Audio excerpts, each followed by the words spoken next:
ಮನುಷ್ಯನ ಅಹಂಕಾರದ ಕೊನೆ ಯಾವಾಗ ಆಗುತ್ತದೆ? ಮನುಷ್ಯ ಜೀವನದಲ್ಲಿ ಅಹಂಕಾರದಿಂದ ಏನನ್ನು ಕಳೆದುಕೊಳ್ಳುತ್ತಾನೆ ಮತ್ತು ಏನನ್ನು ಸಾಧಿಸುತ್ತಾನೆ? ಅದರ ಕೆಟ್ಟ ಪರಿಣಾಮಗಳು ಏನು? ಅದೆಲ್ಲದನ್ನು ಈ ವಿಡಿಯೋದಲ್ಲಿ ಸವಿಸ್ತಾರವಾಗಿ ತಿಳಿಯೋಣ. ಒಂದು ದಿನ ನಿನ್ನ ಬಳಿ ಹಣ ಇರಬಹುದು, ಜನ ಇರಬಹುದು ಅಥವಾ ಪವರ್ ಇರಬಹುದು. ಆದರೆ ಅಹಂಕಾರ ಮೊದಲು ಮನುಷ್ಯನ ಕಣ್ಣು ಮುಚ್ಚಿಸುತ್ತದೆ, ನಂತರ ಅವನ ಜೀವನ ಖಾಲಿ ಮಾಡುತ್ತದೆ. ನಮಸ್ಕಾರ ಪ್ರಿಯ ಸ್ನೇಹಿತರೆ ಮತ್ತು ನಮ್ಮ ಚಾನಲಿನ ಸಮಸ್ತ ವೀಕ್ಷಕರೇ. ಮನುಷ್ಯನು ಬಡವನಾಗಿದ್ದಾಗ ತುಂಬ ವಿನಯದಿಂದ ಇರುತ್ತಾನೆ. ಆದರೆ ಸ್ವಲ್ಪ ಹಣ ಬಂದರೆ, ಸ್ವಲ್ಪ ಹೆಸರು ಬಂದರೆ, ಸ್ವಲ್ಪ ಜನ ಗೌರವ ಕೊಟ್ಟರೆ ಅವನು ಬದಲಾಗಲು ಶುರು ಮಾಡುತ್ತಾನೆ. ನಿಧಾನವಾಗಿ ಅವನ ಮಾತಿನಲ್ಲಿ ಹೆಮ್ಮೆ ಬರುತ್ತದೆ, ನೋಟದಲ್ಲಿ ಅಹಂಕಾರ ಬರುತ್ತದೆ, ಮನಸ್ಸಿನಲ್ಲಿ ನಾನೇ ದೊಡ್ಡವನು ಅನ್ನೋ ವಿಷ ಬೆಳೆಯಲು ಶುರುವಾಗುತ್ತದೆ. ಆದರೆ ಜೀವನ ಅಹಂಕಾರಗಳನ್ನು ತುಂಬ ಮೌನವಾಗಿ ಶಿಕ್ಷೆ ಕೊಡುತ್ತದೆ. ಅಂದರೆ ಅಹಂಕಾರಿಗಳನ್ನು ತುಂಬ ಮೌನವಾಗಿಯೇ ಶಿಕ್ಷೆಯನ್ನು ಕೊಡುತ್ತದೆ. ಯಾಕೆ ಗೊತ್ತಾ? ಜೀವನಕ್ಕೆ ಒಂದು ವಿಚಿತ್ರ ಗುಣ ಇದೆ. ತಲೆ ತಗ್ಗಿಸುವವರನ್ನು ಅದು ಮೇಲಕ್ಕೆ ಎತ್ತುತ್ತದೆ. ತಲೆ ಎತ್ತಿ ನಡೆಯುವವರನ್ನು ಒಂದು ದಿನ ನೆಲಕ್ಕೆ ಬೀಳಿಸುತ್ತದೆ. ಇಂದು ನಿನ್ನ ಬಳಿ ಇರುವ ದುಡ್ಡು ನೋಡಿ ನಿನ್ನನ್ನು ಹೊಗಳುವ ಜನ, ನಾಳೆ ನಿನ್ನ ಪರಿಸ್ಥಿತಿ ಬದಲಾದರೆ ಮೊದಲಿಗೆ ದೂರ ಹೋಗೋದೇ ಅದೇ ಜನ. ಆಗ ನಿನ್ನ ಅಹಂಕಾರಕ್ಕೆ ಅರ್ಥವೇ ಇರುವುದಿಲ್ಲ. ಒಂದು ಸತ್ಯ ಕೇಳು, ರಾತ್ರಿ ಮಲಗುವ ಮುಂಚೆ ನಿನ್ನ ಫೋನ್ ಆಫ್ ಮಾಡು. ಸ್ವಲ್ಪ ಮೌನವಾಗಿ ಕುಳಿತುಕೋ. ಯೋಚಿಸು, ನಿನ್ನ ಜೀವನದಲ್ಲಿ ನಿನ್ನ ಅಹಂಕಾರದಿಂದ ಅಥವಾ ನೀನು ಕೊಡುವ ನೋವಿನಿಂದ ದೂರವಾದ ಜನ ನೆನಪಾಗ್ತಾರೆ. ನಿನ್ನ ಮಾತಿನಿಂದ ಅತ್ತ ಅಮ್ಮ ನೆನಪಾಗುತ್ತಾಳೆ. ನಿನ್ನ ಹೆಮ್ಮೆಯಿಂದ ದೂರವಾದ ಸ್ನೇಹಿತ ನೆನಪಾಗ್ತಾನೆ. ನಿನ್ನ ಕೋಪದಿಂದ ಮೌನವಾದವರು ನೆನಪಾಗುತ್ತಾರೆ. ಆ ಕ್ಷಣ ಒಳಗಿಂದ ಏನೋ ಒಡೆಯುತ್ತದೆ. ಯಾಕೆಂದರೆ ಅಹಂಕಾರದಲ್ಲಿ ಬದುಕಿದವರು ತಪ್ಪು ಮಾಡಿದಾಗ ಅರಿಯೋದಿಲ್ಲ. ಆದರೆ ಎಲ್ಲವನ್ನು ಕಳೆದುಕೊಂಡ ಮೇಲೆ ಮಾತ್ರ ತಮ್ಮ ತಪ್ಪಿನ ಶಬ್ದ ಕೇಳಿಸುತ್ತದೆ. ಮನುಷ್ಯನ ಅಹಂಕಾರ ಮುರಿಯಬೇಕಾದರೆ ಅವನು 3 ಜಾಗ ನೋಡಲೇಬೇಕು. ಮೊದಲನೆಯದಾಗಿ ಸ್ಮಶಾನ. ಅಲ್ಲಿ ಒಮ್ಮೆ ದೊಡ್ಡವರಾಗಿದ್ದವರು ಮಣ್ಣಾಗಿದ್ದಾರೆ. ಅಲ್ಲಿ ಯಾರಿಗೂ ಹೆಸರು ಇಲ್ಲ, ಪದವಿ ಇಲ್ಲ, ಹಣ ಇಲ್ಲ. ಕೊನೆಯಲ್ಲಿ ಎಲ್ಲರೂ ಮೌನ. ಎರಡನೇದಾಗಿ ನೋಡಬೇಕಾದದ್ದು ಆಸ್ಪತ್ರೆ. ಅಲ್ಲಿ ಹಣವಂತನೂ ಅಳುತ್ತಾನೆ, ಬಡವನೂ ಅಳುತ್ತಾನೆ.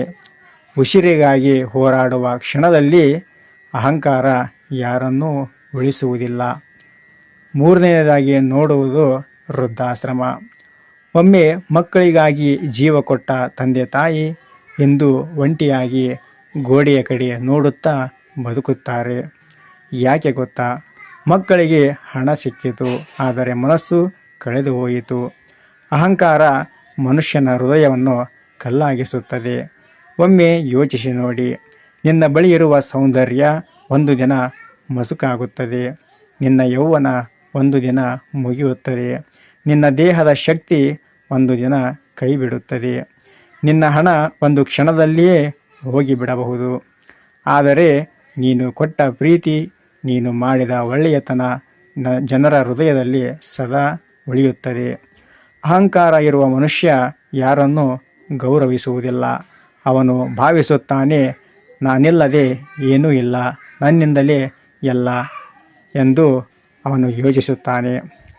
ಆದರೆ ಅದನ್ನು ನೋಡಿ ಕಾಲ ನಗುತ್ತದೆ. ಯಾಕೆಂದರೆ ಯಾರೂ ಶಾಶ್ವತ ಅಲ್ಲ. ನಿನ್ನೆ ದೊಡ್ಡವರಾಗಿದ್ದವರು ಇಂದು ಫೋಟೋ ಫ್ರೇಮ್ಗಳ ಒಳಗೆ ಮಾತ್ರ ಉಳಿದಿದ್ದಾರೆ. ಜೀವನ ತುಂಬ ಚಿಕ್ಕದು, ಆದರೆ ಮನುಷ್ಯನ ಅಹಂಕಾರ ಅವನಿಗೆ ತಾನು ಅಮರ ಎಂದು ಭ್ರಮೆ ಕೊಡುತ್ತದೆ. ನಾನೇ ಶಾಶ್ವತ ಎಂಬುವ ಭ್ರಮೆಯನ್ನು ಅಹಂಕಾರ ಕೊಡುತ್ತದೆ. ಒಂದು ದಿನ ಜೀವನ ತುಂಬ ಮೌನವಾಗಿ ಅಹಂಕಾರ ಮುರಿಯುತ್ತದೆ. ನೀನು ತುಂಬ ಪ್ರೀತಿಸಿದ ವ್ಯಕ್ತಿ ದೂರ ಹೋಗಬಹುದು. ನೀನು ತುಂಬ ನಂಬಿದವರು ದ್ರೋಹ ಮಾಡಬಹುದು. ನೀನು ಹೆಮ್ಮೆಪಟ್ಟ ಹಣ ಕಳೆದು ಹೋಗಬಹುದು. ಆ ದಿನ ನಿನ್ನ ಕಣ್ಣಲ್ಲಿ ನೀರು ಬರುತ್ತದೆ. ಆಗ ಅರ್ಥ ಆಗುತ್ತದೆ, ಜೀವನದಲ್ಲಿ ದೊಡ್ಡವನಾಗುವುದು ಸುಲಭ, ಆದರೆ ಒಳ್ಳೆಯನಾಗಿ ಉಳಿಯೋದೇ ತುಂಬ ಕಷ್ಟ. ಗಮನದಲ್ಲಿ ಇರಲಿ, ತುಂಬ ಎತ್ತರಕ್ಕೆ ಹಾರುವ ಗಾಳಿಪಟ ಕೂಡ ಒಂದು ಸಣ್ಣ ದಾರದಿಂದಲೇ ಹಿಡಿದಿರುತ್ತದೆ. ಹಾಗೆಯೇ ಮನುಷ್ಯ ಎಷ್ಟು ದೊಡ್ಡವನಾದರೂ ಒಂದು ಸಣ್ಣ ಉಸಿರಿನ ಮೇಲೆ ಬದುಕುತ್ತಿದ್ದಾನೆ. ಆ ಉಸಿರು ನಿಂತರೆ ಅಹಂಕಾರವು ಮುಗಿಯುತ್ತದೆ. ಆದ್ದರಿಂದ ಯಾರನ್ನು ಕಡಿಮೆ ಅಂದುಕೊಳ್ಳಬೇಡಿ, ಯಾರ ಮನಸ್ಸನ್ನು ನೋಯಿಸಬೇಡಿ. ನಿನ್ನ ಬಳಿ ಇರುವುದಕ್ಕೆ ಹೆಮ್ಮೆ ಪಡಬೇಡ, ಯಾಕೆಂದರೆ ಕಾಲ ಬದಲಾಗೋಕೆ ಹೆಚ್ಚು ಸಮಯ ಬೇಕಾಗುವುದೇ ಇಲ್ಲ. ಇಂದು ನಿನ್ನನ್ನು ಹೊಗಳುವ ಜನ ಮತ್ತು ಜಗತ್ತು ನಾಳೆ ನಿನ್ನನ್ನು ಮರೆತು ಬಿಡಬಹುದು, ಆದರೆ ನೀನು ಕೊಟ್ಟ ಒಳ್ಳೆಯ ಹೃದಯ ಯಾವತ್ತೂ ಮರೆಯುವುದಿಲ್ಲ. ಕೊನೆಯದಾಗಿ ಒಂದು ಮಾತು, ಮನುಷ್ಯ ಸಾಯುವಾಗ ಅವನ ಬ್ಯಾಂಕ್ ಬ್ಯಾಲೆನ್ಸ್ ಅಳುವುದಿಲ್ಲ, ಅವನ ಅಹಂಕಾರವೂ ಅಳುವುದಿಲ್ಲ. ಅವನಿಗಾಗಿ ನಿಜವಾಗಿ ಅಳುವುದು ಅವನು ಪ್ರೀತಿಯಿಂದ ಗೆದ್ದ ಹೃದಯಗಳು ಮಾತ್ರ. ಆದ್ದರಿಂದ ಅಹಂಕಾರವನ್ನು ಬಿಟ್ಟುಬಿಡಿ, ಮನಸ್ಸನ್ನು ಗೆಲ್ಲಿ. ಯಾಕೆಂದರೆ ಕೊನೆಯಲ್ಲಿ ಉಳಿಸುವುದು ಮತ್ತು ಉಳಿಯುವುದು ಹೆಸರು ಅಲ್ಲ, ಅದು ಒಳ್ಳೆಯ ನೆನಪುಗಳು ಮಾತ್ರ. ಈ ಮಾತುಗಳು ನಿಮ್ಮ ಹೃದಯ ಮುಟ್ಟಿದರೆ ಈ ವಿಡಿಯೋಗೆ ಒಂದು ಲೈಕ್ ಮಾಡಿ.